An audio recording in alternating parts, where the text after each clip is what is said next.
Di sini saya akan menjelaskan mengenai yang pertama, tingkat formulasi kebijakan. Formulasi kebijakan merupakan bagian dari proses kebijakan publik. Formulasi merupakan bagian yang paling krusial karena implementasi dan evaluasi kebijakan didapat dilaksanakan bila tahap formulasi kebijakan telah selesai. Pengolahan tahap formulasi akan menentukan kegagalan atau keberhasilan suatu kebijakan dalam mencapai tujuan. Kebijakan pada dasarnya digunakan untuk menetapkan pilihan terpenting untuk kesejahteraan suatu kehidupan, baik dalam sebuah organisasi, pemerintah maupun privat. Kebijakan harus lepas dari konotasi dan nuansa yang dicabut dalam kata politis yang terkadang mengandung makna keberpihakan karena adanya sebuah kepentingan. Selanjutnya, yang kedua, komponen formulasi kebijakan. Menurut di bawah komponen yang terdapat dalam proses formulasi. Yang pertama, tindakan. Tindakan adalah tindakan yang disengaja selalu dilakukan secara terorganisasi dan berulang guna membentuk pola-pola tindakan. Selanjutnya, yang kedua, aktor.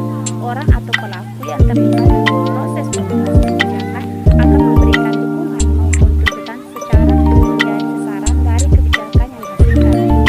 Selanjutnya, tiga, orientasi nilai. Proses formulasi kebijakan pada prinsipnya berhubungan dengan proses mengidentifikasikan dan menganalisis nilai-nilai.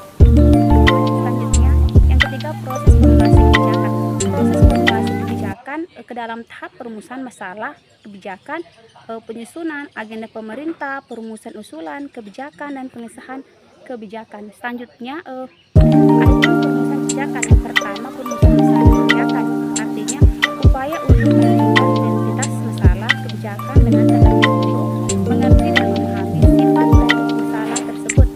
Selanjutnya, kedua, penyusunan agenda pemerintah.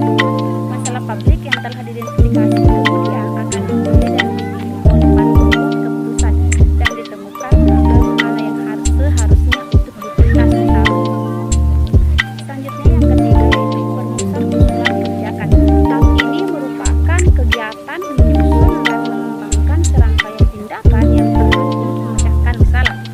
Yang keempat, pengesahan kebijakan sebagai suatu proses kolektif. Pengesahan kebijakan merupakan proses penyesuaian dan penerimaan. Selanjutnya, yang materi keempat, aktor dalam